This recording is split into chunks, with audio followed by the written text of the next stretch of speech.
So let us talk about non-performing assets.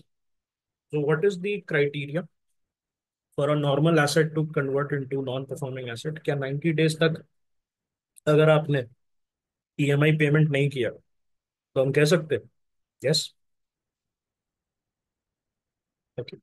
सो अगर 90 day तक loan repayment है, सो वो एनपीए जो है उसमें चला जाता है। ऑलराइट, सो इसमें हाई एनपीए जो है it weakens the banks balance sheet, it reduces the lending capacity और उनकी प्रॉफिटेबिलिटी जो है उसको हर्ट करता है।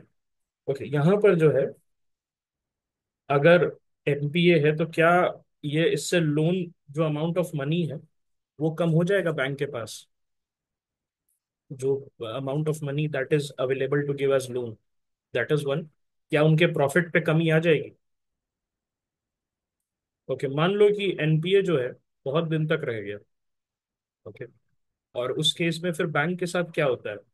बैंक, क्या उसको राइट ऑफ कर दिया जाता है? बैलेंस शीट को क्लियर कर दिया जाता है as a loan? And who pays for that? If it is a government organization, no, no, not RBI. Why does the RBI will pay for bank default? It is the taxpayer. Okay? वहां से मिलता है, तो सरकार bail out package लाती है। और private bank है तो वो फिर अपना देखेगी। अब प्राइवेट बैंक इसीलिए जो है, bad bank that is a different concept. पारा है, पारा या बैड बैंक का कंसेप्ट है, तो दैट वाज अनदर कंसेप्ट। इसमें कंसेप्ट क्या था कि आप जो है लोन्स खरीदोगे बैंक से। मान लिया कि 5 लाख का लोन है किसी पे, and he is refusing to give, saying कि मेरे पास पैसे नहीं है। सो somebody will buy that loan by paying the bank 4 lakh. The bank will take a hit of 1 lakh. The bank was supposed to get a 5 lakh रुपए। Okay, लेकिन 1 लाख के loss पे बेच दिया कि कुछ तो मिल जाए। अब हेडेक किसका हो गया? उससे पैसा निकलवाना बैंक का तो नहीं हो गया। Bank already took a loss of 1 lakh. अब ये पारा का हो गया। अब पारा वाला जो है वो डिफॉल्टर को फोन करेगा और उसको बोलेगा कि दे हेयर आर द टर्म्स, आप इस पे साइन करो। Okay, so this is the thing. ये एक डिफरेंट कंसेप्ट है। अब यहाँ जो है, क्या सारा फेसी एक्ट आया था 2002 में? यस, डिफॉल्टर हैज टू पे। ओके, ये 2000 सारा फेसी एक्ट आपको अलाउ करता है बैंक को पोजेस करने का विदाउट अ कोर्ट ऑर्डर। आपका जो प्रॉपर्टी है उसको पोजेस कर सकता है, जो भी कोलैटरल है। सो उसको जो है पोजेस करके विदाउट अ कोर्ट ऑर्डर। यहाँ कोर्ट बेसिकली क्या, बैंक के हाथ में पावर दिया जा रहा है थ्रू सारा फेसी एक्ट। ओके, तो पहले क्या होता था, आपको कोर्ट जाना पड़ता था, कोर्ट से एक ऑर्डर लेना पड़ता था, बहुत लंबा चौड़ा प्रोसेस होता था। और उसमें क्या है, इंसेंटिवाइज कर रहे हैं इस टाइप के प्रोसेस में to the people who are defaulting.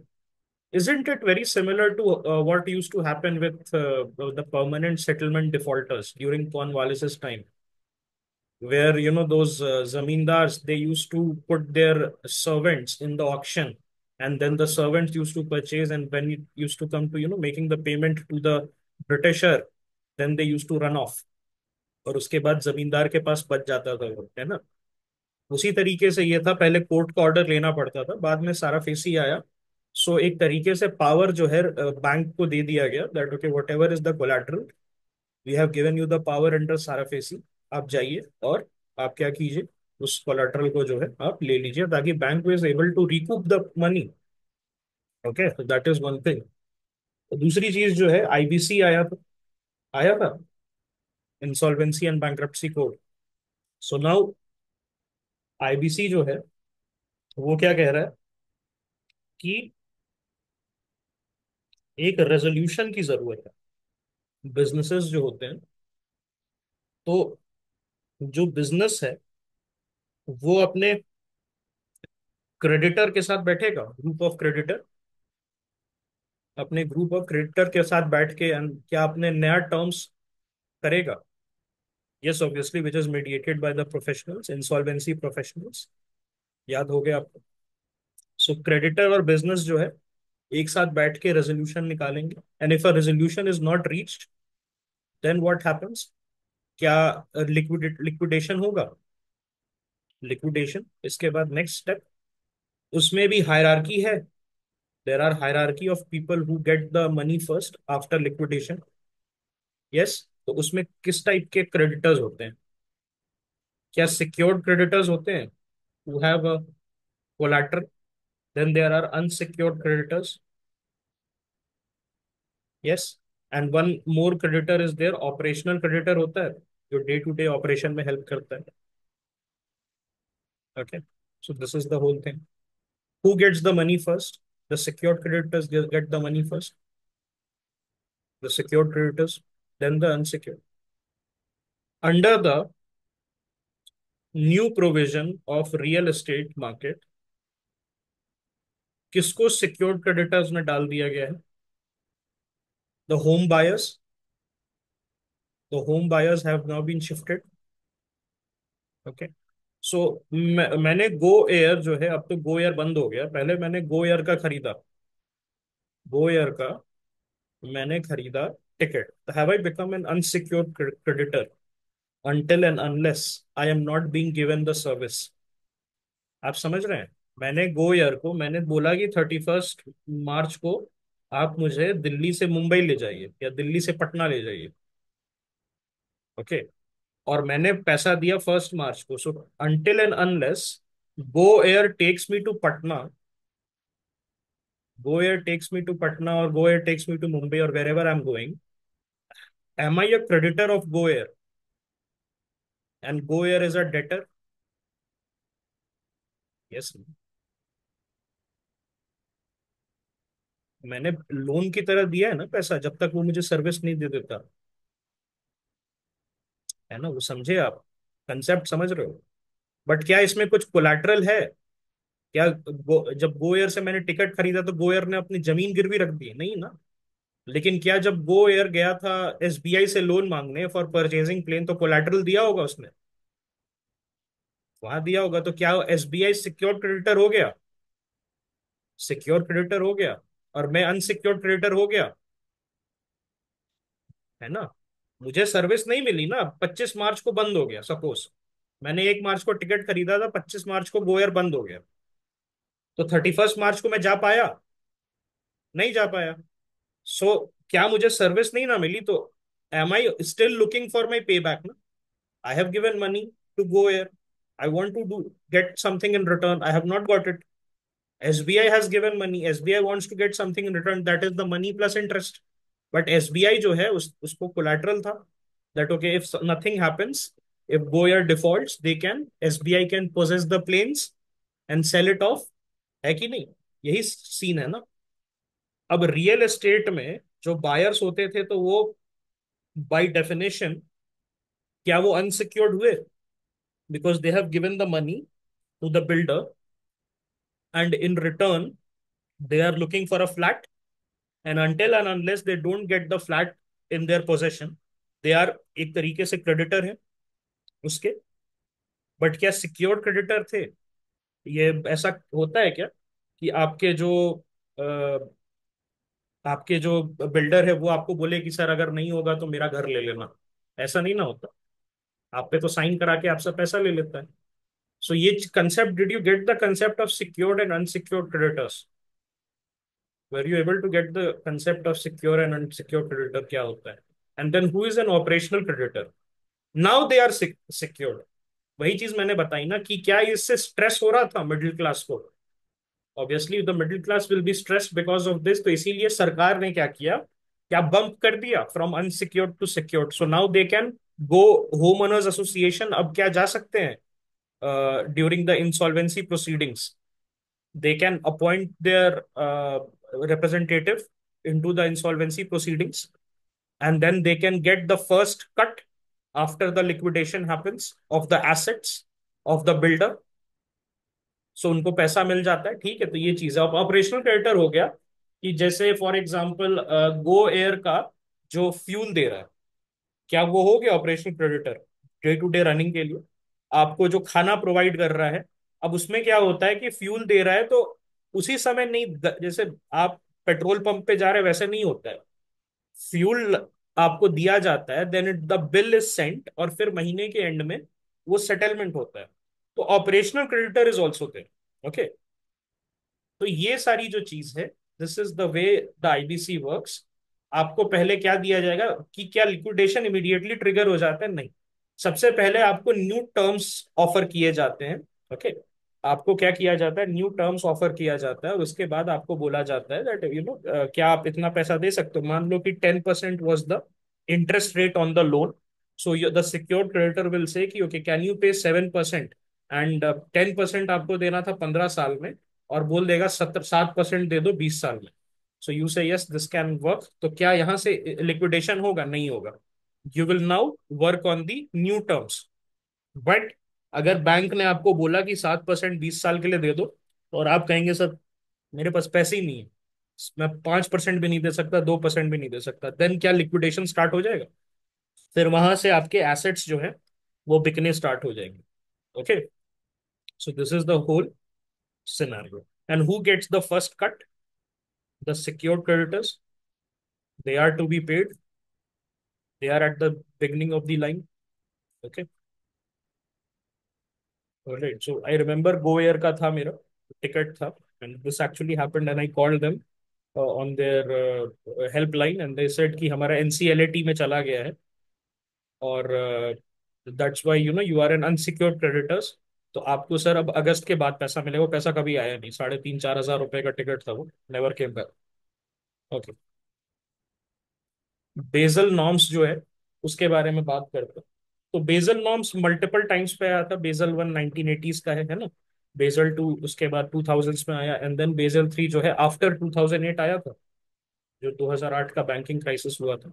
फिर आरबीआई ने जो है वो बेजल नॉर्म्स ले लिया था। तो क्या ये बेजल जो है कहाँ पर है? ये place is it located in Switzerland? Switzerland में है ना। और यहाँ पर जो है Basel committee on banking supervision है, उन्होंने ये इंटरनेशनल बैंकिंग सुपरविजन का सेट किया है। तो हम बेजल नॉर्म्स फॉलो करते हैं या उससे नीचे रहते हैं? हम उससे ऊपर रहते हैं। एक्चुअली जो है बेजल मिनिमम क्या बताता है? Bare minimum. Does the Basel tell you कि this is look this is the bare minimum that you have to do? हम क्या करते हैं? थोड़ा सा ऊपर ही रहते हैं। Okay. So Basel is asking कि सीआर 9 रहना चाहिए, हम 11.5 कर देते हैं। ये क्या आरआरबी और इस सब में है? आरआरबी असली आरआरबी रीजनल रूरल बैंक में है। 2.5% नहीं है ना उसमें? तो 9% है ना। उसमें तो 9% है ना। हमने क्या बोला था कि 2.5% क्या शेड्यूल कमर्शियल बैंक्स जो होता है उसका है एक्स्ट्रा 2.5% का, तो which takes the number to 11.5%। Which takes the number to 11 point, okay, 5%। So that is one thing that is there in the private, sorry private sector banks हो गया आपका। फॉरेन बैंक्स में भी हो जाता है ना। जो जो बड़े बैंक्स होते हैं generally who are too big to fail. अब जैसे कोई अंजू पंजू बैंक जो विच इज नाला सोपारा से चल रहा है, 80-90 आदमी है, वो डूब जाएगा वर्सेस एसबीआई डूब जाएगा। उन दोनों में से किस पे ज्यादा इम्पैक्ट होगा? ऑब्वियसली एसबीआई के डूबने से होगा। तो अब उनको जो है थोड़ा सा ज्यादा लेना पड़ता है। ओके। तो उगा बुगा बैंक जो है वो अगर डूब भी जाएगा तो कोई दिक्कत नहीं है। वो डीआईसीजीसी वाले डिस्पेंस करके 5-5 लाख रुपए देके खत्म करेंगे।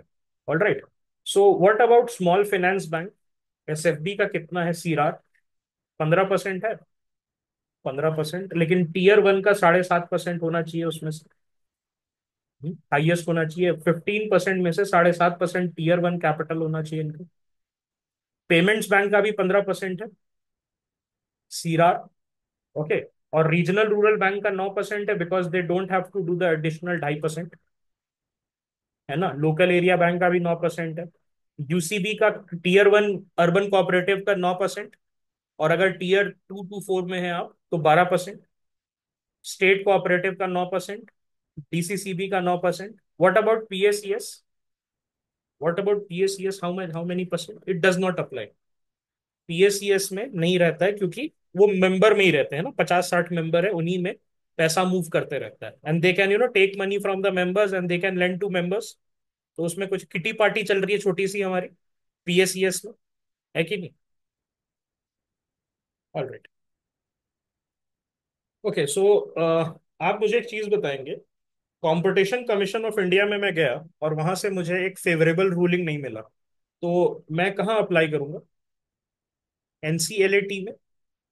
अभी रिसेंटली ये इंडिया ईयरबुक में हमने पढ़ा था, we read it in the India yearbook, that now all the appeals have been shifted towards an NCLAT.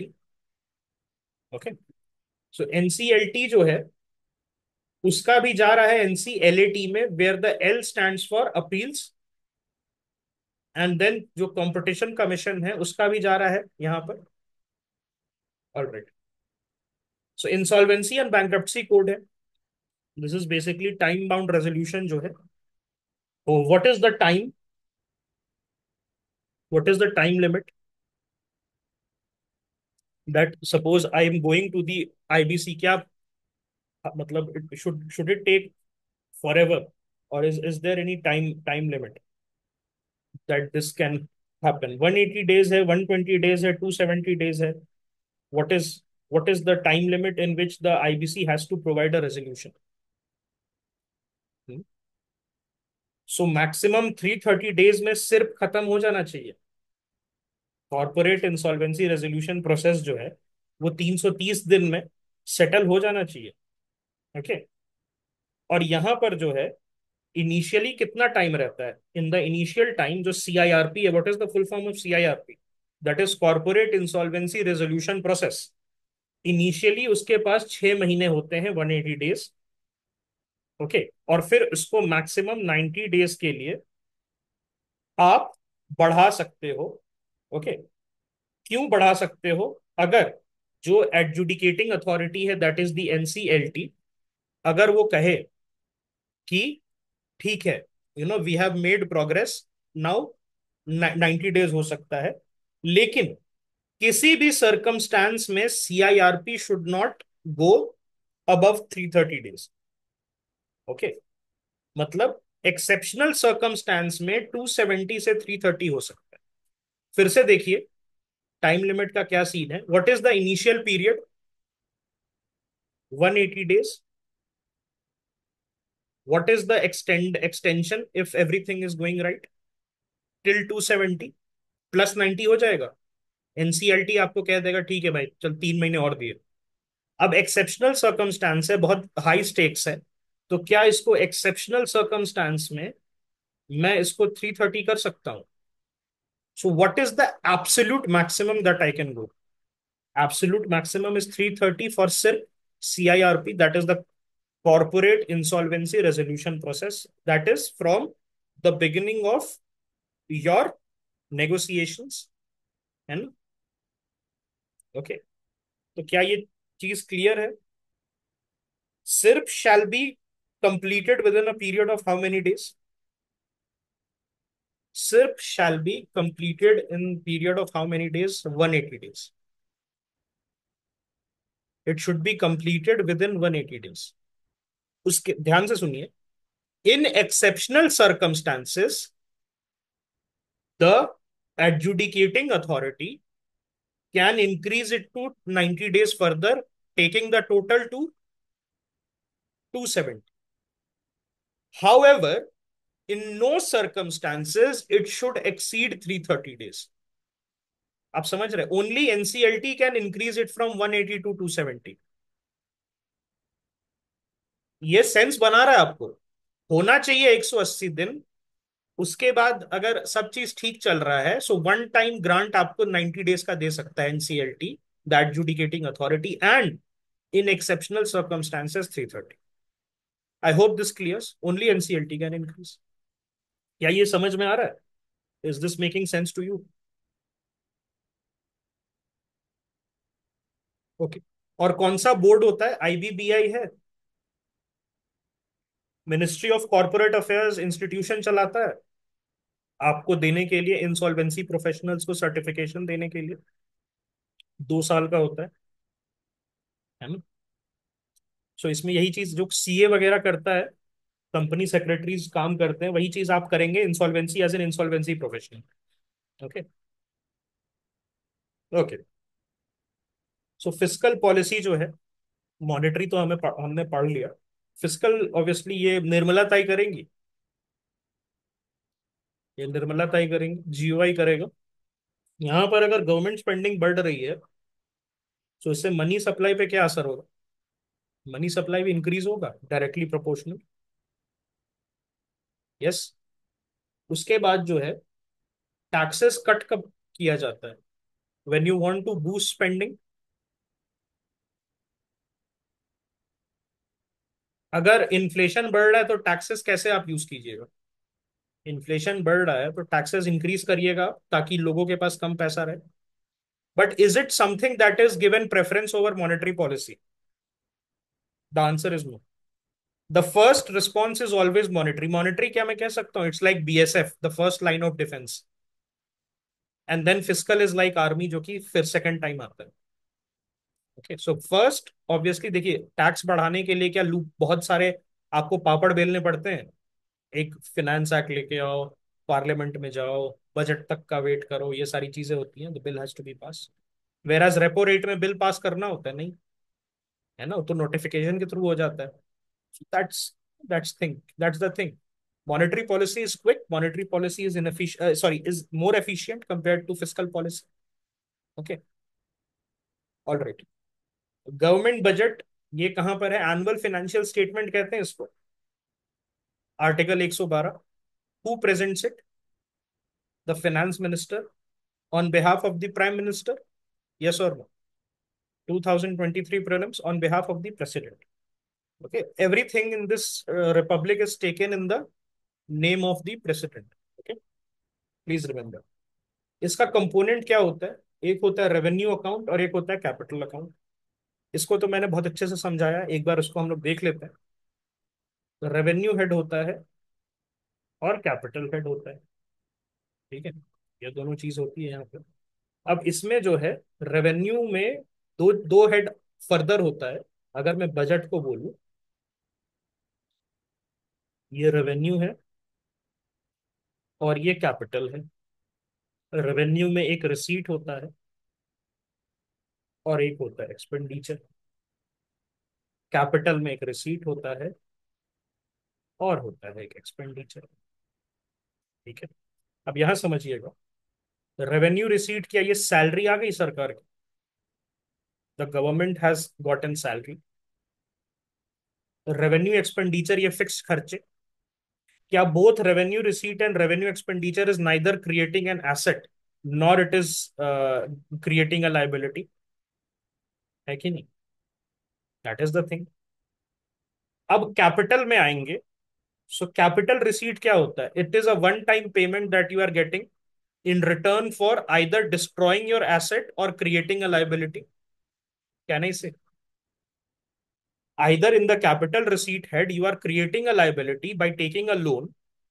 जब आप लोन लेते हैं तो वन टाइम पेमेंट आ गया आपके अकाउंट में, लेकिन क्या फिर इसका एक लाइबिलिटी आप बना रहे हो? दैट इज, आपको अब रेवेन्यू एक्सपेंडिचर देना पड़ेगा हर महीने, इंटरेस्ट पेमेंट।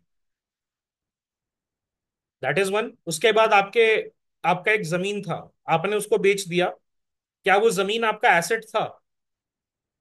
आपका वो एसेट था। सो जब आपने एसेट बेचा तो वन टाइम पेमेंट आ गया, but can you now use that asset in the future? That asset has gone, that that asset is no more with you. तो ये समझे, एसेट का डिस्ट्रक्शन हुआ सेकंड वाले में, और फर्स्ट वाले में लाइबिलिटी का creation. And in both cases you got a one time payment. Yes और no? In both cases you got a one time payment.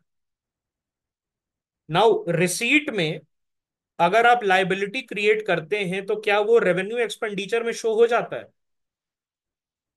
Receipt में, कैपिटल रिसीट में अगर आप लाइबिलिटी क्रिएट करेंगे so that will show in the revenue expenditure. नहीं समझ में आ रहा है अभी बोलना, बीच में काटो, बीच में बोलो नहीं आ रहा है। ओके, फाइनल है, this is the final revision we are doing before the examination.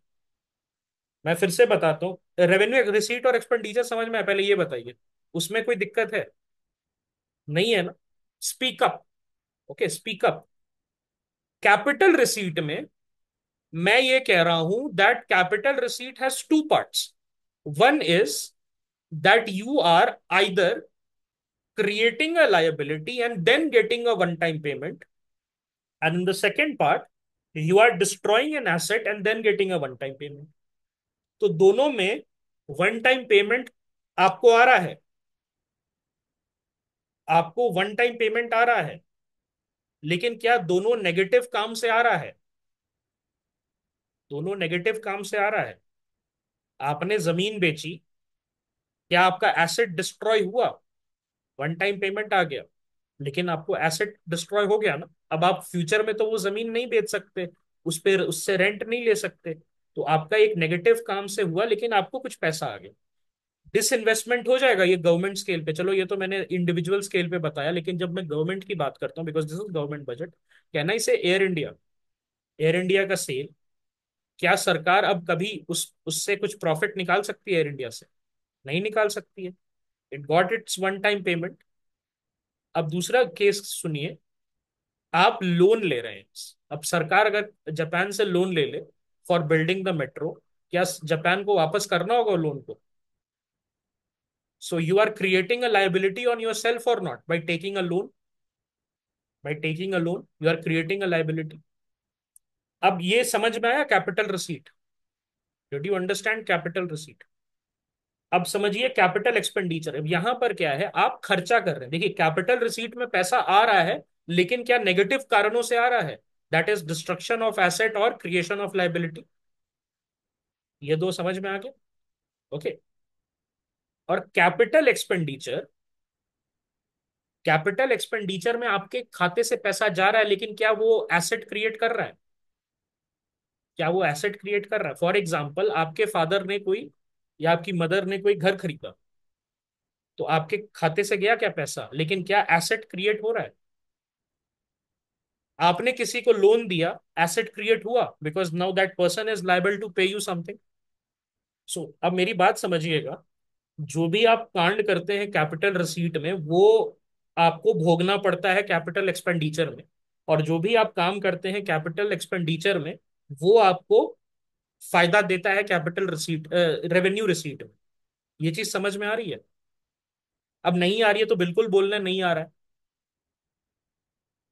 ये वाली चीज समझ में आई एग्जाम्पल के तौर पे आपके। अब समझिए कैपिटल रिसीट रेवेन्यू एक्सपेंडिचर में कैसे शो होगा वो मैं बताता हूं। पहले मैं कैपिटल रिसीट पे, ये समझ में आ गया कि लोन आप ले रही हैं, you are taking a loan. तो आपको वन टाइम पैसा आया, लेकिन क्या लाइबिलिटी है लोन आपके लिए? Did you get the concept कि कैसे है liability loan? Because now you are liable to pay back ना। तो क्या वो एक्सपेंडिचर में आएगा? इंटरेस्ट पेमेंट, फिक्स्ड खर्चे रेवेन्यू एक्सपेंडिचर में दिखेगा आपसे। अब ये आपके सरवाइव करने के लिए फिक्स्ड खर्चे हो गए, मंथली सरवाइव करने के लिए फिक्स्ड खर्चे हो। ओके। आपने यहां लाइबिलिटी क्रिएट किया कैपिटल वाले में। Now you will be force to increase your expenditure, revenue expenditure, जो कि मंथली ऑपरेशन के लिए आपको जरूरत है। नाउ कैपिटल एक्सपेंडिचर में क्या एसेट क्रिएट हुआ? आपका एक वन टाइम पेमेंट गया, बट आपका एक एसेट क्रिएट हुआ। Either you are purchasing something, कोई मशीनरी खरीदी आपने, आपने या किसी को लोन दिया, आपने कहीं इन्वेस्टमेंट किया। तो वो क्या उसका फायदा अब आपको मंथली डिविडेंड, इंटरेस्ट पेमेंट, इन सब के बेसिस पे आ जाएगा रेवेन्यू रिसीट के अंदर। क्या ये चीज समझ में आया? यस और नो? Are you sure? इसमें कोई डाउट नहीं है? ठीक है। ये रेवेन्यू रिसीट हो गया। इसका एग्जांपल क्या है? Tax revenue. इसमें भी दो हेड होता है रेवेन्यू रिसीट में, tax and non tax. So direct tax जो इनकम टैक्स हो गया, कॉर्पोरेट टैक्स हो गया, जीएसटी, कस्टम ड्यूटी, ये टैक्स रेवेन्यू हो गया। नॉन टैक्स रेवेन्यू क्या होता है? Interest receipt. अब देखिए इंटरेस्ट रिसीट ये हो गया, श्रीलंका को हमने लोन दिया, तो was that are capital expenditure? Sri Lanka को लोन देना कैपिटल एक्सपेंडिचर है? थोड़ा सोच के बोलिए, कैपिटल एक्सपेंडिचर। और श्रीलंका हमें इंटरेस्ट दे रहा है, तो वो हमारे रेवेन्यू रिसीट में आया, रेवेन्यू रिसीट में। फिर से मैं बोलता हूं, श्रीलंका को हमने लोन दिया, वो कैपिटल एक्सपेंडिचर है। लोन देने का काम, लोन देने का काम मैं कह रहा हूं, because I I saw some of you थोड़ा सा तो लोन देने का काम में हमारे खाते से एक बार में पैसा गया। जब मैं लोन दे रहा हूं तो हमारे खाते से एक बार में पैसा गया। लेकिन क्या उसके वजह से रेवेन्यू रिसीट में मुझे फायदा हुआ? अब मंथली श्रीलंका मुझे पैसा देगा, मेरा एसेट बन गया वो। दूसरी देखिए, डिविडेंड प्रॉफिट, क्या मैंने पीएसयू या कोई कंपनी में इन्वेस्ट किया तो अब मुझे डिविडेंड मिलेगा, प्रॉफिट मिलेगा? तो मेरे खाते से पैसा गया ना, when I have invested in that company, लेकिन it has created now an income stream which is now calculated as a revenue receipt and under the non tax revenue. मतलब it is not tied to my taxation power. My taxation power is limited to GST and all the things जो कि मैं levy कर रहा हूँ as a government, as a state. अब लेकिन non tax क्या, ये मैं कह सकता हूं दैट इसमें से स्टेबल टैक्स रेवेन्यू ज्यादा रहेगा, whereas non tax revenue can fluctuate, because closing of loan हो सकता है। क्लोजिंग ऑफ लोन हो सकता है, मान लो श्रीलंका ने पूरा पे कर दिया तो नेक्स्ट मंथ से नहीं मिलेगा। तो स्टेबल कौन सा है, which is more stable stream, the tax revenue? But in countries like Saudi and UAE is the non tax revenue higher than the tax, because there is no tax there, income tax वगैरह। लेकिन क्या उनको dividend profit मिल जाता है from their PSU, that is the gas companies? So क्या मैं ये कह सकता हूं that it totally depends on the government? ये पूरे गवर्नमेंट पे डिपेंड करता है कि किस तरीके से आपको चलाना है, आपको रेवेन्यू रिसीट लेना है ना? कैपिटल रिसीट, यहां पर either you are creating a liability और you are destroying your asset. अब समझ में आ गया ना, किसी को डाउट नहीं है इसमें? या लोन्स रिकवर्ड, क्या जब लोन रिकवर्ड हो रहा है, आपको पैसे आ गए एक बार, लेकिन क्या नेक्स्ट मंथ से पैसा आएगा? मान लो श्रीलंका ने लोन क्लोज कर दिया, या गॉट इन द मनी, तो वो लोन रिकवर हो गया, सो नाउ इट विल, अब नेक्स्ट मंथ से श्रीलंका इज नॉट लायबल। तो क्या उसका हिट आपको रेवेन्यू रिसीट में दिखने को मिलेगा? Because now you will not be getting the interest from next month, fixed interest अब आपको नहीं मिलेगा। सो रेवेन्यू रिसीट में कमी आएगी, रिसीट में, रेवेन्यू रिसीट में, जो फिक्स्ड सैलरी होती है आपकी।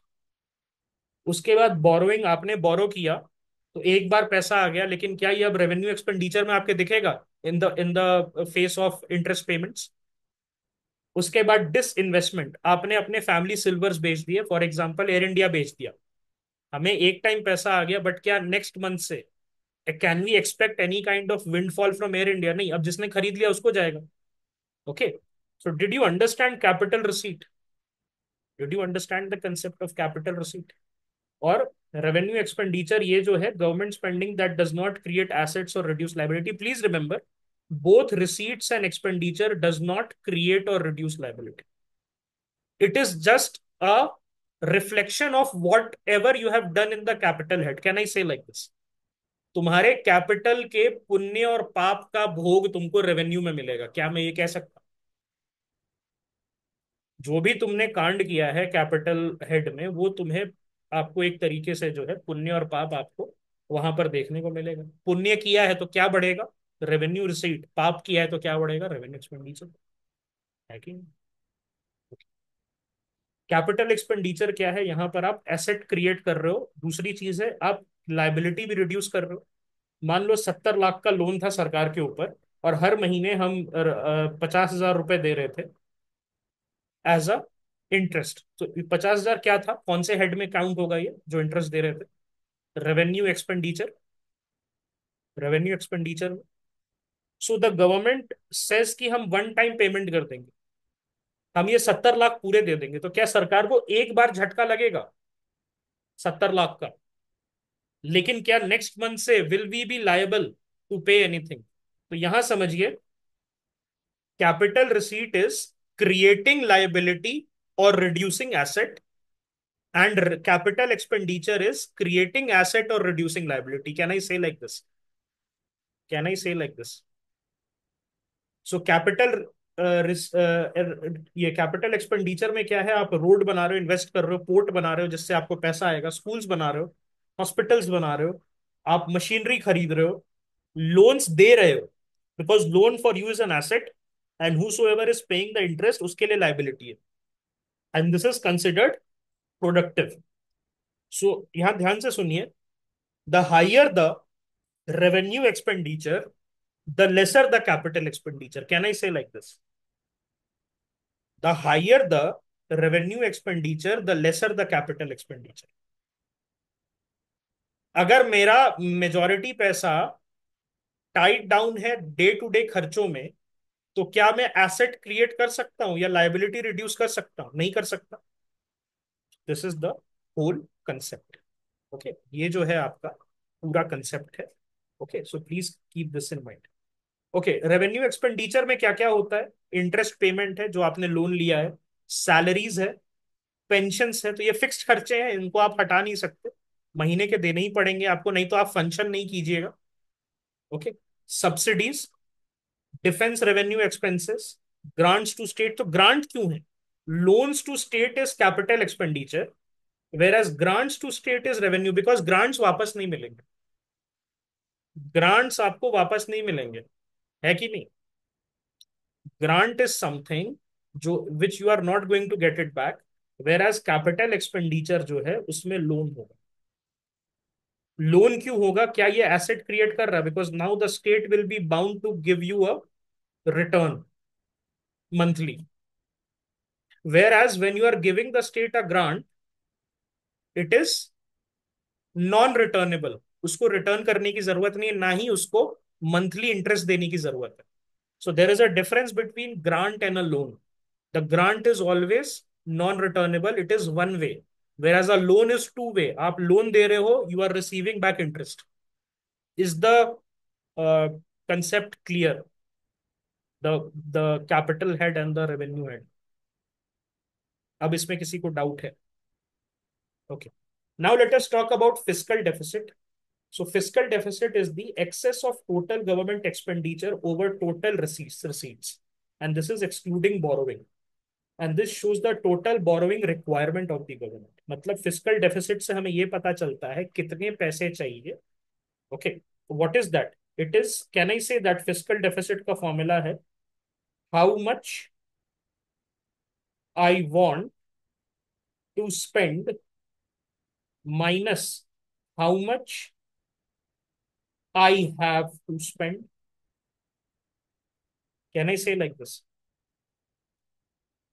फिजिकल डेफिसिट जो है, it is how much I want to spend minus how much I have to spend. So will I B getting a number जिसको मुझे लोन रेज करना पड़ेगा उसका? Because if the number is there, तो it means that there is a shortfall. अगर एक positive number आता है, how much I want to spend, suppose I want to spend 100 और मैंने कमाया 70, तो क्या 30 रुपीज मुझे रेज करना होगा? Now this is the number which I have to borrow. और इसको मैं कैसे एक्सप्रेस करूंगा? As a percentage of GDP. Okay, now fiscal deficit के लिए क्या है? Any provision is there? FRBM है, एफआरबीएम एक्ट. क्या इसमें 3 रिपोर्ट्स आते हैं? Medium term policy framework. और कौन क्या क्या आता है? दो दो और है. If you remember, can you tell me? Under the FRBM act there are 3 reports that the government is supposed to send. And what are those act? Sorry, what are those report? Not acts. Okay. The first one is fiscal policy strategy statement. Okay. दूसरा medium term fiscal policy statement. All right. So ये जो है आपको डालना पड़ता है. और क्या है? Macro economic framework statement. ठीक है. क्या इतना ही नंबर के रिपोर्ट्स कैग भी देता है पार्लियामेंट को?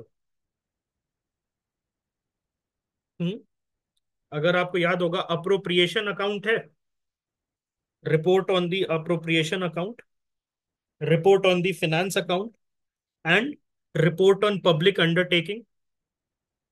यस. उसको स्क्रूटनाइज कौन करता है? पैक करता है, pack. Because the CAG is a friend of pack, and PAC has only Lok Sabha people.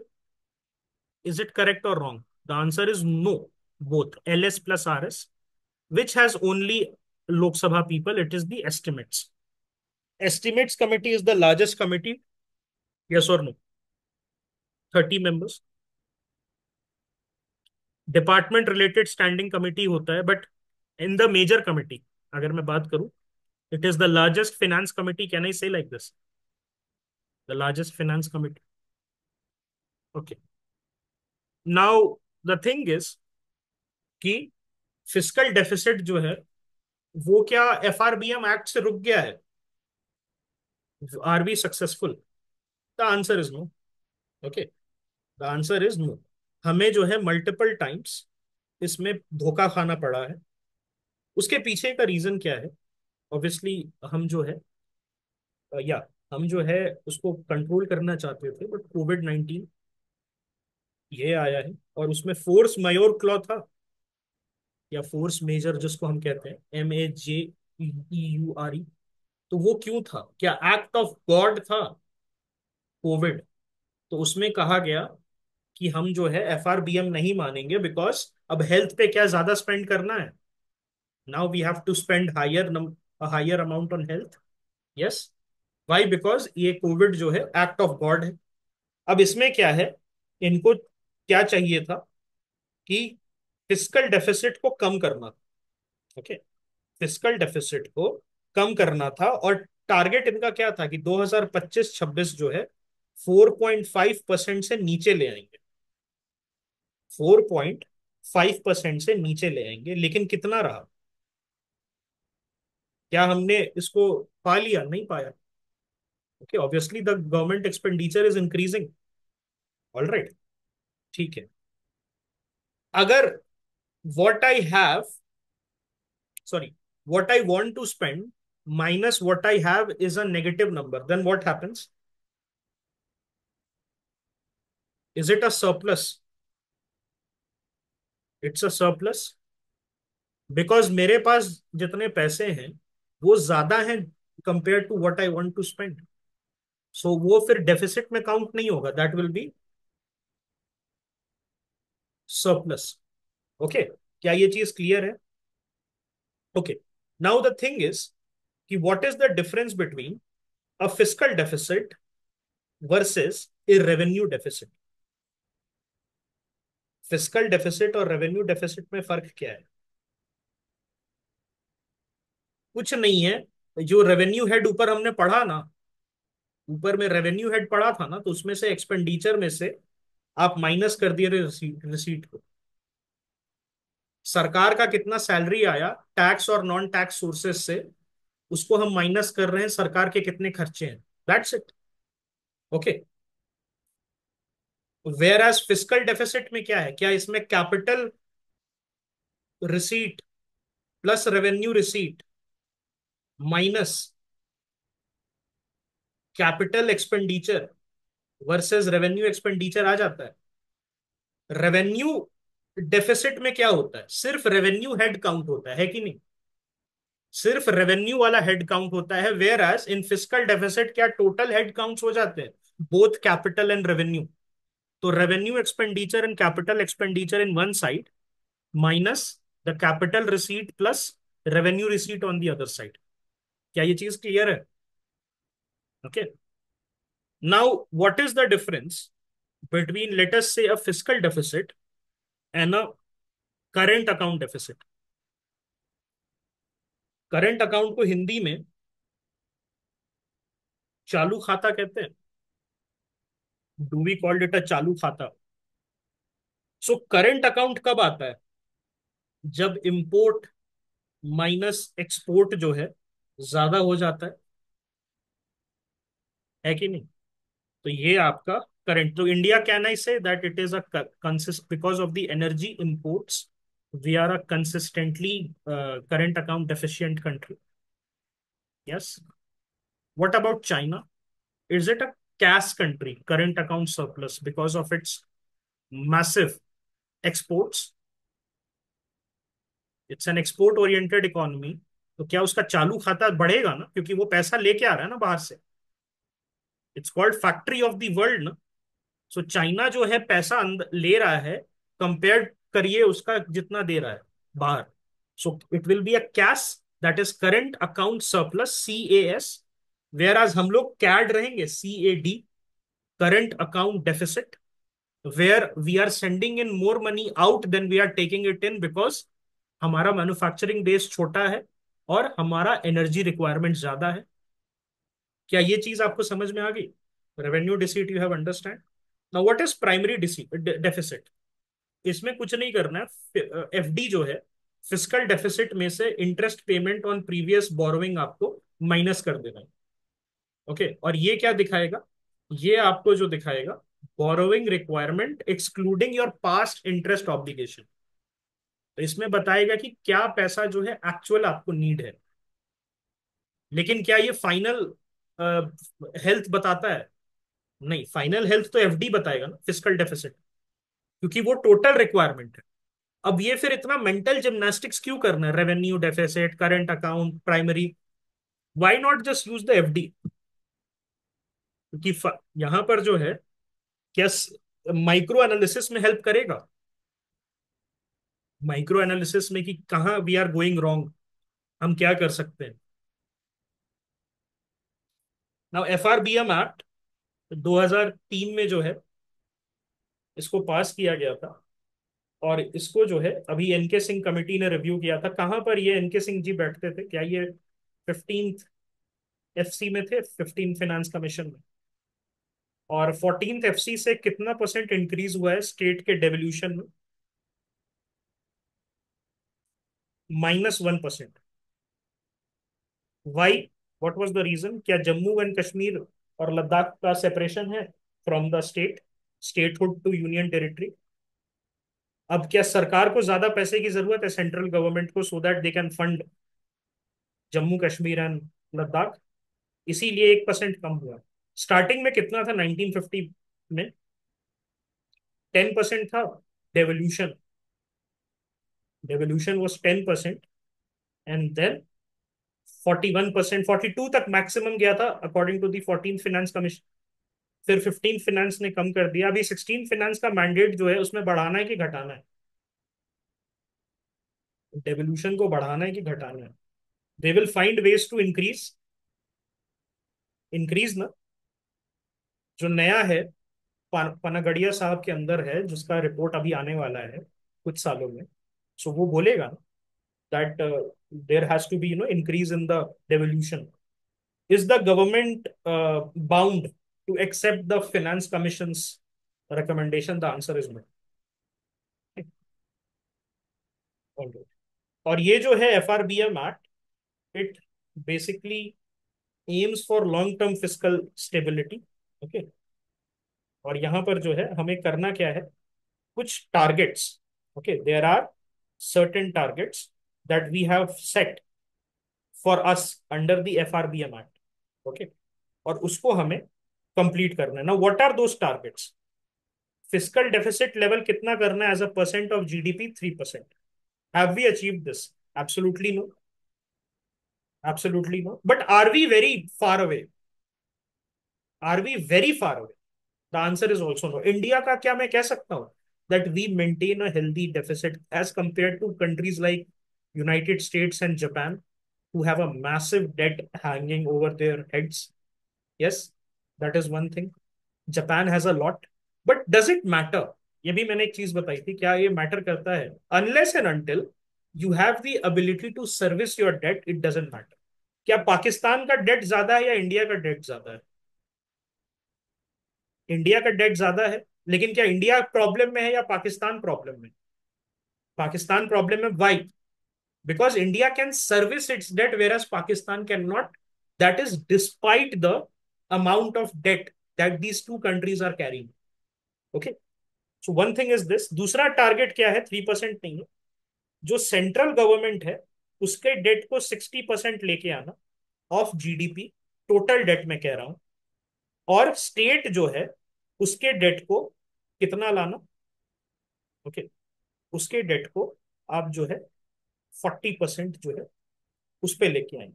ठीक है, तो ये क्या है total? Sorry, there is a glitch, एक मिनट। 60% जो है, मतलब ग्लिच मेरे मेरे माइंड में, 60% इज द टोटल नंबर, और इसमें जो है 40% is the share of centre, not the total, and 20% is the share of state. ये समझ में आया? मतलब जो टोटल 60% की लाइबिलिटी है उसमें से 40% सेंटर का होगा। It means that the centre can borrow more, और the centre has a larger threshold, because ये पूरे इंडिया को रिप्रेजेंट कर रहे हैं ना, वो lots of central sector scheme, central sponsored schemes चला रहा है। और स्टेट्स कुल मिला के कितना होगा? 20%। तो टोटल 60% ऑफ जीडीपी तक लाना है। और फिस्कल डेफिसिट कितना लाना है? Fiscal deficit 3%। Yes. Okay. Now what is public debt? This is the total liability of the central government. इसके दो पार्ट होते हैं, एक होता है इंटरनल डेट, दूसरा होता है एक्सटर्नल डेट। इंडिया का ज्यादा क्या है? पब्लिक डेट में इंटरनल डेट ज्यादा है या एक्सटर्नल डेट ज्यादा? इंटरनल डेट ज्यादा है। इंडिया का internal debt is higher compared to external debt. Internal debt is owed to your people, whereas external debt is owed to others. यहां समझिएगा, जो टोटल एक्सटर्नल डेट है वो इंडिया का 717.9 बिलियन डॉलर्स का। इज इट एन इंक्रीज और decrease compare to last year? It's an increase my friend. 10% increase हुआ है। क्या हम अभी उस फेज में है कि इकोनॉमिक ग्रोथ कम हो रहा है and the government is Ladli Behna Ladla Bhai and all this thing is happening, so government debt बढ़ेगा? गवर्नमेंट डेट बढ़ेगा, यस। ओके। और इंटरनल डेट कितना है हमारा? इंटरनल डेट जो है सेंट्रल गवर्नमेंट का वो 49% है of the GDP, which is a huge number. Okay. So is it almost approximately $1.82 trillion? So which is higher, internal debt और external debt? Internal debt is higher, internal है ना। Internal debt is much higher. Internal debt जो है approximately 166 lakh crore rupees का है।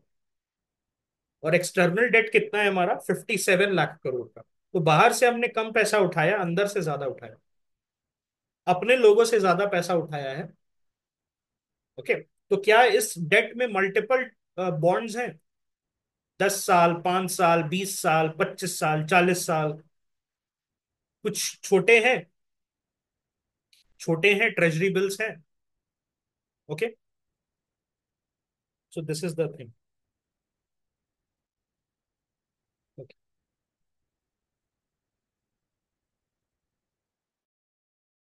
All right. So taxation जो है, can it happen आर्बिट्रेरिली?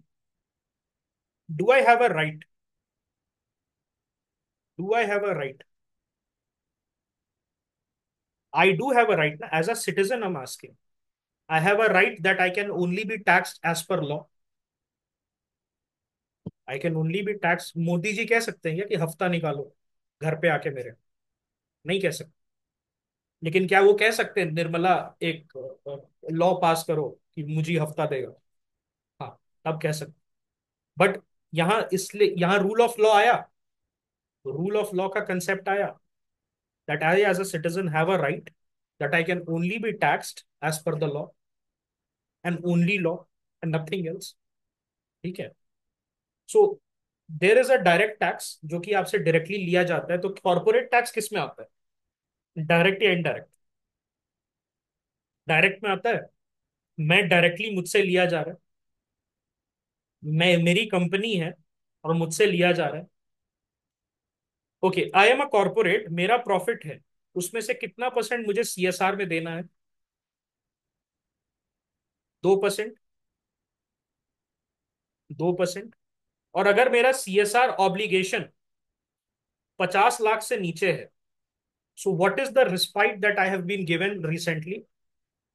India yearbook में याद होगा। I don't need to constitute a board committee, बहुत बढ़िया, बहुत अच्छे, कमिटी नहीं बनानी है ना, एक डेडिकेटेड कमिटी नहीं होनी चाहिए। तो आपने देखा होगा टिस वगैरह, सुना है आपने, Tata institute of social sciences?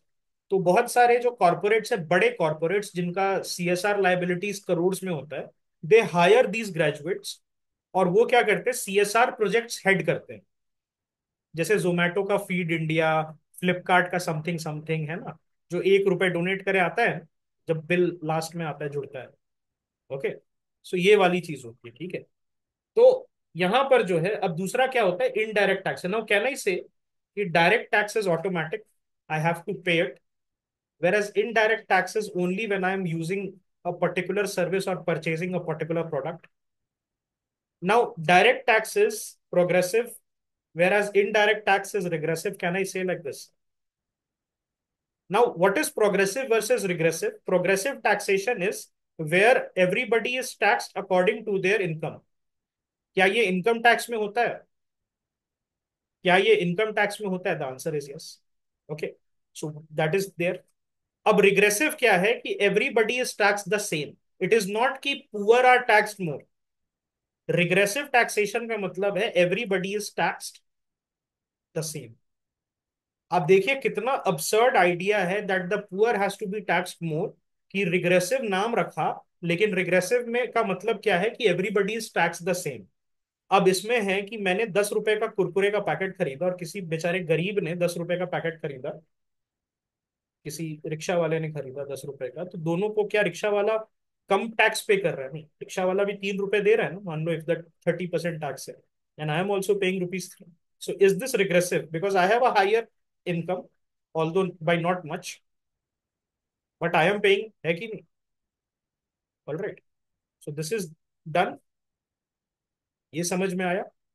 Now indirect tax is something that you pay on consumption. If I consume, क्या मैं ऐसा हो सकता है कि मैंने मोबाइल नहीं खरीदा लेकिन फिर भी सरकार मेरे से मोबाइल का टैक्स ले रही है? Not possible. Only when I consume I pay. Okay, so does it make sense to make it regressive? Does it make sense to make it regressive? But compare this to direct tax, यहां पर choice है मेरे पास, नहीं देना है मेरे को। यहां मेरे पास चॉइस नहीं। If I am earning and above a certain threshold, I have to pay. So does it make sense to make it progressive, that higher income people will pay a higher tax? Yes. Okay. All right. तो regressive generally जो है वो हम certain किताब में लिखा हुआ है everybody pays the same so it will become regressive. कहीं कहीं लिखा हुआ है lower income pays higher tax. लेकिन क्या ये कहीं पर पॉसिबल है that the lower income people will be paying a higher taxes and the higher will not, in a tax bracket? I'm not saying through subsidies or incentives. In a tax bracket, it is not possible. It is against common sense. Okay. If there is a provision, it means that country is an anarchical society, or that country is a basket case, है ना, अंधेर नगरी चौपट राजा वाला scene है। ऐसा कोई आज के date में कंट्री है नहीं, थैंकफुली। सर्टेन एरियाज में जो है, या सर्टेन किताब में प्रोपोर्शनल टैक्स लिखा हुआ है कि GST is a proportional tax, everybody is paying the same, but क्या वो प्रोपोर्शनल है? Can I say that it is actually regressive? Because rickshaw वाला purchasing a 10 rupee packet is paying the same amount tax as maybe, Ambani, who is also paying the same amount of tax. Okay. But क्या inbuilt है certain features? The fact that, ध्यान से सुनिएगा, the fact that GST has slabs, that is 0%, 5%, 12%, 18%, and 28%, does it make it proportional or progressive? क्योंकि 0% और 5% में सारे essential items आ जाते हैं which will be broad by all people, whereas 18 से 28% में डिस्क्रिशनरी स्पेंड्स आ जाते हैं। क्या, what is discretionary spending? It is the spending without which you can live. It is the spending without which you can live. Whereas 0 to 5% में क्या आता है? Agriculture commodities रहती है, जो आप डे टू डे आपका जो है खाने पीने की चीज है।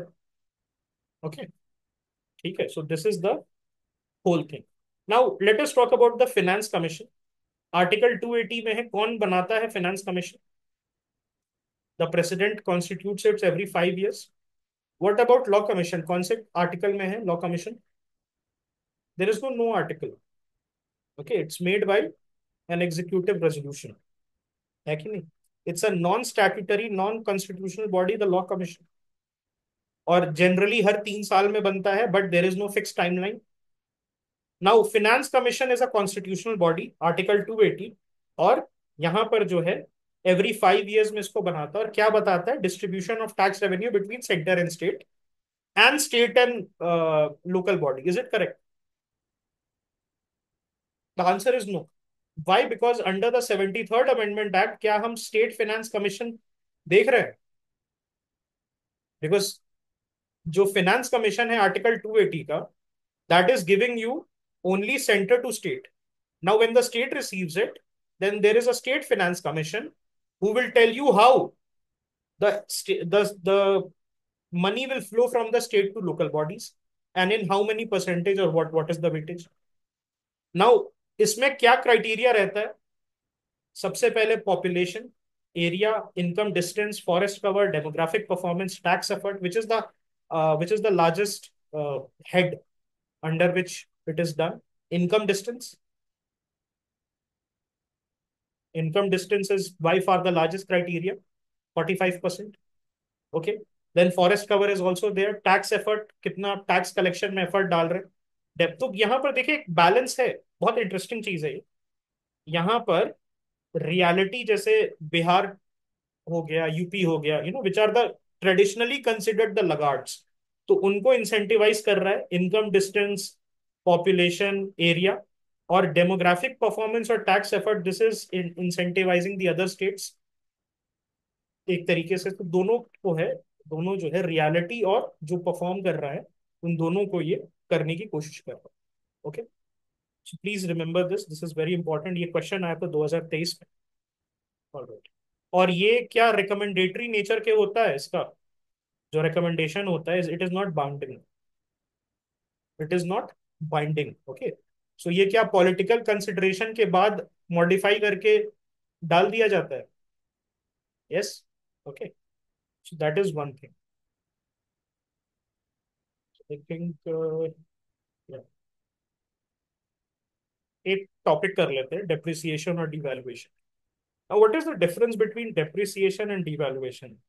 Can I say devaluation is deliberate and depreciation is market driven? Devaluation is deliberate, whereas depreciation is market driven. Okay. Now, devaluation happens under a fixed exchange rate system, whereas depreciation happens under a floating exchange rate system. How many exchange rate systems are there? There is a fixed, there is a floating, and then there is a managed or a dirty float. हमारे country में क्या है? Managed है, that RBI allows the rupee to fluctuate between a certain degree, but then it comes in if it goes too low and if it goes too high.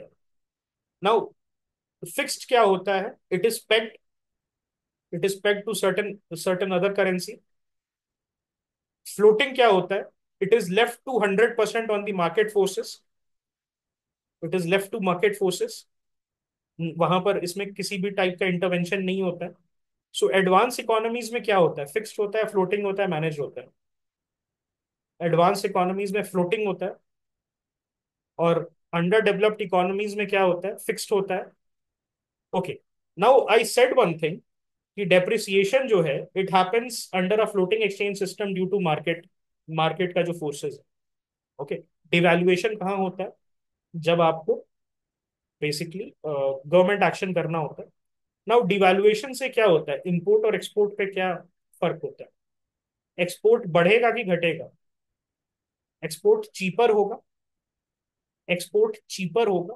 Can I से increase की जगह better word है cheaper होना, because increase in export depends on a lot of factors. Although in books it is written increase, but technically जो है cheaper होता है। हम क्या कहेंगे? cheaper होता है। increase क्वेश्चन आएगा, आंसर इज यस। लेकिन for the sake of technicality and for the sake of love of economics, we will say cheaper होता है, बिकॉज ओवरऑल एक्सपोर्ट में थोड़ा ज्यादा फैक्टर्स कंसिडर करना चाहिए। ये चीज होगी। दूसरी चीज है इंपोर्ट। अब इंपोर्ट जो है, व्हाट, एक्सपोर्ट तो चीप हो जाता है, एक्सपोर्ट तो चीप हो जाता है, लेकिन क्या वो इंक्रीज होता है? वो मैं पूछ रहा हूँ। आपने एक्सपोर्ट को, okay, we will get more money. How is it becoming expensive? It will get cheaper for others. We will sell more. So we will get more money because we are able to sell more. Okay. हम पहले 10 car बेच रहे थे, अब हमारा currency devalue हो गया, तो बाहर के मार्केट में जो एक्सपोर्ट हम करेंगे तो वो सस्ता हो जाएगा, दैट विल बिकम चीपर, है कि नहीं? आप ऐसे समझिए, आप ऐसे समझिए, मैं फिर समझाता हूँ कि मान लो $1 वॉज रुपीज 80, तो हम एक कार भेज रहे हैं अमेरिका में, मान लो $100,000 का, तो वो 80 लाख हुआ इंडिया का। सरकार ने डिवैल्यू कर दिया, which is done in a fixed way, और it is government driven, rupees 100। तो अब यही क्या 100,000 जो है, ये 100,000 जो है, क्या जो परचेजिंग पावर है उसकी बढ़ गई? उसकी परचेजिंग पावर बढ़ गई, तो क्या मैं जब 80 लाख की कार भेज रहा हूं, तो will the amount come down? Because 100,000 is now equal to 1 crore. So 80 lakh मेरे लिए जो था, अब वो कम हो जाएगा, तो अमेरिकन कंज्यूमर को कम की जरूरत पड़ी, अब कम डॉलर देने पड़ेंगे। फिर से मैं समझाता हूं, यहां देखिए दो चीज हो गया कि एक केस में 80 रुपए का था, फिर सरकार ने डिवैल्यू 100 का कर दिया, और फिर हम जो है 80 लाख की कार भेज भेज रहे थे। So because the fact was there कि $1 80 का था, सो अमेरिकन कंज्यूमर को 100,000 देना पड़ रहा था डॉलर इंडियन कार के लिए। But now the devaluation, because of the devaluation, $1 has become 100। सो क्या अब 80 लाख कम डॉलर्स हो जाएंगे, because now the dollar has gotten strong. So the American consumer will not पे $100,000, he will pay $80,000 for that same car. So will more American consumer get attracted to the fact that an Indian car is getting sold from 80,000 from 100,000 before? Can I say like this? Is it the same strategy used by China?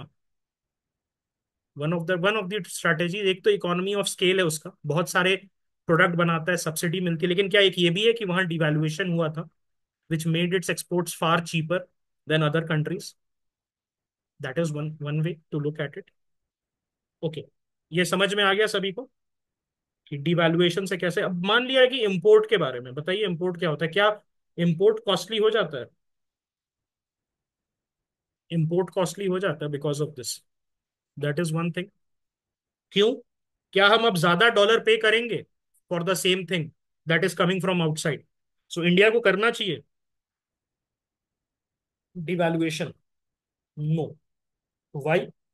Because अभी भी हमारा import budget ज्यादा है और export का manufacturing base कम है। जिस दिन हमारा मैन्युफैक्चरिंग बेस बढ़ जाएगा, then we can do it, अभी नहीं। So it makes imports costlier, both depreciation and devaluation. Depreciation is by market forces. Devaluation is a forced exercise by the government. So both makes the imports costly and exports cheaper. Okay, which improves trade balance. लेकिन in certain cases that may not be the case. अब यही चीज देखिए, appreciation होगा या revaluation होगा। Revaluation में क्या होता है, उसको ऊपर कर दिया जाता है डेलिबरेटली, उसको स्ट्रांग बना दिया जाता है, वर्सेस अप्रिसिएशन में मार्केट फोर्सेस से स्ट्रांग हो रहा है। So what will happen to the consumer, the domestic consumer? अगर करेंसी अप्रिशिएट कर रहा है, so what is going to happen to the domestic consumer? They will enjoy a higher standard of living, they are able to buy more products from outside, है कि नहीं? अगर आप रुपी strong होगा, तो क्या हमारे जो लोग हैं ज्यादा बाहर जा सकते हैं, ज्यादा बाहर के प्रोडक्ट्स यूज कर सकते हैं, रुपी अगर स्ट्रांग हो रहा है? लेकिन क्या हमारे जो एक्सपोर्ट्स हैं हमारे कंट्री से जो जा रहे हैं, क्या वो पॉपुलर होंगे बाहर के कंट्रीज में? The answer is no. Why? Because हमारे जो एक्सपोर्ट्स हैं, अब they are going to get expensive for the other consumer on the different side of the border. ठीक है? क्या ये समझ में आ गया? Depreciation, devaluation, appreciation, revaluation, how does it impact? So एक तरफ आपके डेप्रिसिएशन डिवैल्यूएशन एक ही थाली के चट्टे बट्टे हैं, लेकिन depreciation is by market forces, devaluation is by the government, whereas appreciation is also by the market forces, and revaluation is by the government, but ये एक तरफ है बिकॉज इसमें रुपी का वैल्यू स्ट्रांग हो रहा है और बाकी इंटरनेशनल करेंसी नीचे जा रही है। वेरएज यहाँ पर रुपी का वैल्यू नीचे जा रहा है डेप्रिसिएशन डिवैल्यूएशन में, और इंटरनेशनल करेंसी स्ट्रांग हो रही है। Is it clear? क्या ये चीज क्लियर होगी आपको? सो आई थिंक लास्ट लेग है हमारा, एक और क्लास लगेगा।